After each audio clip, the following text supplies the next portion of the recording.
Si hubiera cerrado la puerta 5 minutos antes, mi hija aún estaría viva. No es una frase bonita. No es poética. Es una condena. Repito esto todas las mañanas cuando me levanto y me doy cuenta de que la casa sigue siendo demasiado silenciosa para alguien que un día tuvo 2 niños corriendo por los pasillos. Mi nombre es Isabel Roca. Soy catalana. Y durante muchos años pensé que eso explicaba todo sobre mí. Pensé que la identidad era una herencia noble, algo que pasaba como el apellido. Nunca pensé que podría ser un arma. Conocí a Javier cuando todavía creíamos que el amor era más fuerte que cualquier diferencia. Hablaba con orgullo de Madrid, de la España unida, de las tradiciones que nunca deberían ser cuestionadas. Yo hablaba de Cataluña como quien habla de una herida antigua. Al principio sonreíamos, pensamos que era bonito estar en desacuerdo. Creíamos maduro, pensábamos que eso nunca llegaría a casa. Pero llegó, cuando nació Marc, todo cambió. Las preguntas comenzaron demasiado pronto. ¿Qué idioma primero? ¿Qué escuela? ¿Qué historia aprendería? Le dije que necesitaba saber de dónde venía. Javier decía que necesitaba saber a qué país pertenecía. Ninguno de nosotros se dio cuenta de que mientras discutíamos esto, nuestro hijo aprendió algo mucho más peligroso. Que el amor puede depender de la concordancia. Clara nació 2 años después. Pequeña, observadora, tenía un don silencioso para darse cuenta cuando una habitación estaba a punto de explotar. Mientras Marc preguntaba, Clara lo sentía. Mientras Marc respondía, Clara guardaba. Nuestra casa se ha convertido en un territorio dividido. No había frontera visibles, pero todos sabían dónde pisar. Las cenas se convirtieron en interrogatorios. Las visitas familiares eran batallas disfrazadas de cordialidad. Mis padres hablaban de resistencia. Los padres de Javier hablaban de traición. Y nuestros hijos sentados allí, aprendiendo que amar a alguien diferente puede ser peligroso. Marc comenzó a cambiar antes de que quisiera admitirlo. Repitió frases demasiado duras para su edad. Hablaba de enemigos, de culpa, de vergüenza.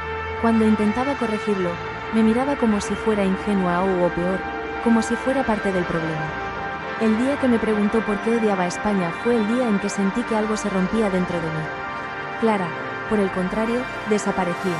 No físicamente, emocionalmente. Pasaba horas dibujando, casas separadas por líneas, personas sin rostro, puentes, siempre puentes. Las peleas entre Javier y yo se han vuelto constantes.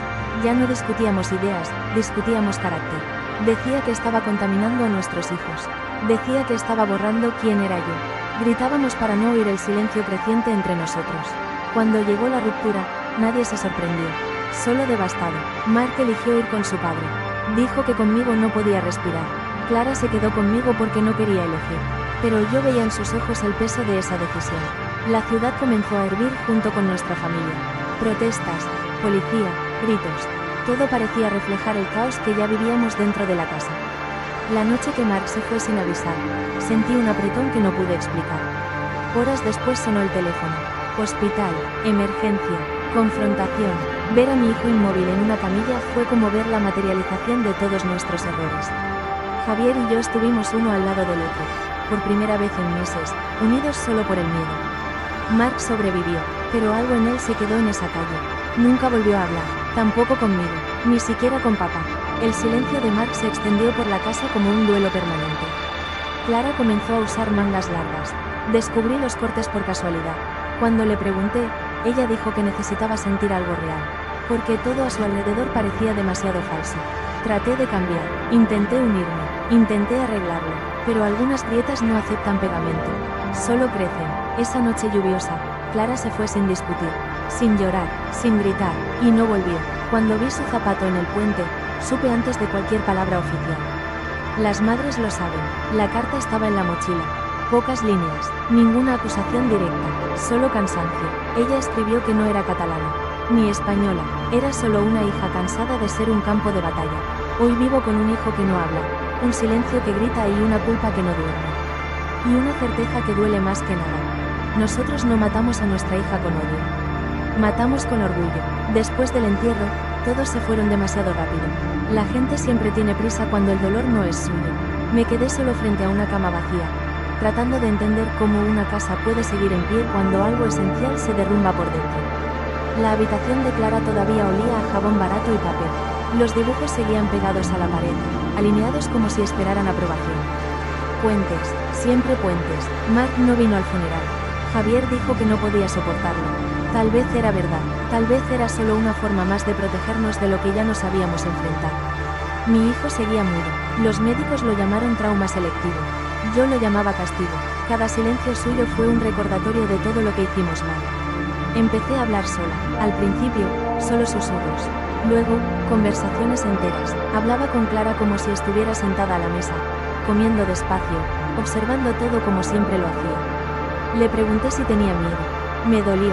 Sí, en algún momento, pensó en volver. Estas preguntas no tienen respuesta, pero insisten en existir. Javier y yo intentamos hablar después de todo. No para reconciliarnos, solo para sobrevivir. Nos sentamos cara a cara como extraños que comparten un desastre. Lloró por primera vez desde que lo conocí. Dijo que se sentía responsable. Quise decir que era mi culpa. Al final, ninguno de nosotros dijo nada. La culpa no acepta una división justa. Con el tiempo, me di cuenta de algo aún más cruel. La gente comenzó a elegir bandos incluso en la muerte de mi hijo. Algunos decían que la presión política la había destruido. Otros decían que era fragilidad emocional. Nadie quería admitir lo obvio. Que los adultos orgullosos pusieron a un niño en medio de una guerra que nunca pidió pelear. Mark comenzó a escribir. Billetes pequeños, frases cortas, nunca preguntas, nunca emociones, solo constataciones. Hoy llovió. La casa está vacía. Extraño el ruido. Los guardé a todos. Cada papel fue un intento tímido de volver a la vida. Pero él evitaba mirarme, como si yo fuera parte del recuerdo que él quería borrar. A veces lo veía dormir. Pensaba en cómo dos hijos pueden reaccionar de formas tan diferentes al mismo dolor. Uno grita en silencio, el otro salta, y nosotros, los padres, nos quedamos en el medio, tratando de entender cuándo fue que dejamos de proteger y pasamos a herir. Volví al puente una vez, solo una, no se lo dije a nadie. Me quedé allí, mirando hacia abajo, tratando de imaginar lo que Clara pensó en los últimos segundos. Se acordó de la infancia. Se acordó de mí. Se pensó que, finalmente, el ruido se detendría. No tenía ganas de saltar. Tenía ganas de disculparme. Pero los puentes no escuchan. La ciudad siguió adelante. Las banderas continuaron en los balcones. Las discusiones continuaron en los bares. Todo continuó como si una vida no hubiera sido interrumpida. Ahí es donde entendí la verdad más dura de todas. Las tragedias personales no cambian el mundo. Solo cambian quienes se quedan. Empecé a escribir esta historia porque hablar ya no era suficiente. Porque mi hijo necesitaba saber que lo entendía. Porque si alguien escucha hasta el final, tal vez otra Clara no necesite llevar un peso que no sea suyo. No escribo para acusar a un lado. Escribo para denunciar el silencio, el orgullo, la certeza absoluta de que estamos demasiado seguros para escuchar. Mark leyó la carta de su hermana meses después. Lloró en silencio. Por primera vez me tomó de la mano. No dije nada, pero en ese gesto pequeño, casi invisible, sentí algo que no había sentido en mucho tiempo. Permiso para seguir con vida. Todavía somos una familia rota. No hay un final bonito aquí. No hay cura completa. Solo existe la opción diaria de no repetir. No convertir el dolor en discurso.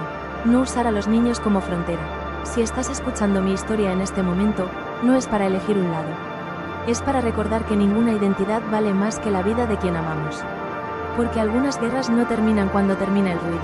Ellas continúan dentro de las casas, en las habitaciones vacías, en las cartas olvidadas dentro de mochilas. Y si cuento todo esto es porque mi hija ya no puede hablar.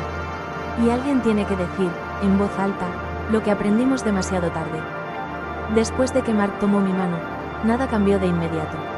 La gente cree que hay momentos de inflexión, momentos claros en los que todo comienza a mejorar. Eso es una mentira cómoda. El verdadero dolor no hace giros bruscos, solo disminuye el volumen, como un ruido constante que aprendes a soportar. Mark seguía sin hablar, se quedó más tiempo en la sala. Se sentaba en el sofá donde Clara solía encogerse con los pies doblados, mirando cualquier cosa sin mirar realmente. A veces me daba cuenta de que miraba hacia el espacio de al lado, como si todavía esperara que ella estuviera allí. No decía nada, solo respiraba más profundo. Dejé de esconder su habitación. Dejé la puerta abierta. Pensé que tal vez huir del recuerdo era más cruel que enfrentarlo. La gente me decía que era demasiado pronto, que necesitaba seguir adelante. Nunca entendí esa expresión. ¿A dónde exactamente debería ir sin mi hija? Javier aparecía ocasionalmente. No quedaba mucho. Caminaba por la casa como alguien visitando un lugar que ya no le pertenecía. Un día, de pie, delante de uno de los planos de la luz, él me dijo algo que nunca voy a olvidar. Dije que me parecía que mi hija se había entendido todo lo que nos Ella se había dado cuenta de que no existía en la victoria como sea posible en esa guerra. Es la primera vez que estamos de acuerdo en algo, sin hablar. Hubo una noche en la que ya ha escrito más de lo habitual. Ha llenado páginas enteras, nos ha hablado de la falta. No la mía, ni la de su padre.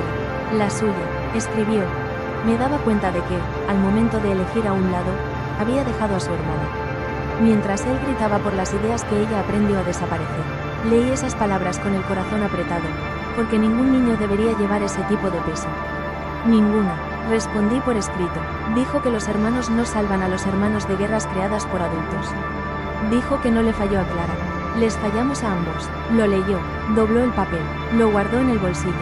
Y esa noche, por primera vez desde el hospital, lloró. Un llanto moderado, sin sonido, como todo en esa casa. Abracé a mi hijo como si todavía tuviera 5 años. Como si el tiempo pudiera ser engañado. Los meses pasaron. La ciudad parecía más tranquila, pero ya no confiaba en los silencios colectivos. Aprendí que solo anuncian la próxima explosión. Empecé a evitar las noticias, no porque no me importaran, sino porque no podía soportar ver a adultos discutiendo con la misma ferocidad que había destruido a mi familia. Mark regresó a la escuela. No habló con nadie por mucho tiempo. Algunos niños susurraban, otros pretendían no verlo. Un día regresó a casa con la nariz ensangrentada. No escribió nada, simplemente se sentó a la mesa y se quedó allí. Le limpié la cara en silencio. No pregunté por qué, a veces preguntar duele más que soportar. Esa noche soñé con Clara. Ella estaba sentada en un puente, pero no había caído. Solo agua tranquila. Ella me miraba sin cargos, sin ira, solo cansada. Me desperté con la extraña sensación de que tal vez el perdón no es algo que recibimos, sino algo que hemos aprendido a aceptar. Comencé a hablar en público meses después, no en palanques, no en debates, en habitaciones pequeñas, con gente cansada como yo. Contaba la historia sin consignas, sin banderas. Algunas personas lloraban, otros se sentían incómodos. La incomodidad siempre fue la señal de que estaba diciendo la verdad. Mark fue a una de esas conferencias sin avisarme. Se quedó en el fondo. No dijo nada después, pero esa noche escribió solo una frase. Ahora lo saben. Guardé este papel con más cuidado que todos los demás. Todavía pienso en la última noche de Clara, no como una obsesión, sino como una herida que nunca se cierra por completo. Me pregunto si hubo un segundo en el que dudó, si alguien hubiera llamado tu nombre, si una sola palabra diferente, dicha años antes, hubiera cambiado todo. Estas preguntas no tienen respuesta, pero siguen existiendo, como sombras. Uy, cuando alguien me pregunta de dónde soy, respondo de manera diferente. Ya no digo simplemente, soy catalán. Digo, soy madre, porque esa es la única identidad que realmente importa. Todo lo demás es demasiado frágil para sostener una vida. Mark comenzó a hablar poco después. No de una vez, una palabra aquí, otra allí, como alguien que vuelve a aprender a caminar después de una larga caída. Lo primero que dijo fue el nombre de su hermana, Clara, así de simple, y en ese breve sonido, sentí que algo se reorganizaba dentro de mí. Nuestra familia nunca volvió a estar entera. Algunos descansos son definitivos, pero aprendemos a vivir sin lastimarnos todo el tiempo. Aprendemos a estar en desacuerdo sin convertir esto en guerra. Aprendimos, demasiado tarde, que los hijos no son extensiones de ideas. Son personas. Si has llegado hasta aquí escuchando mi historia, necesito que lleves algo contigo. No una opinión, no un lado. Lleva una alerta. Cuando los adultos convierten sus certezas en trincheras, son los niños los que caen primero. Perdí a mi hija, no para un enemigo visible, pero para el orgullo, y esa es una pérdida que ninguna victoria compensa.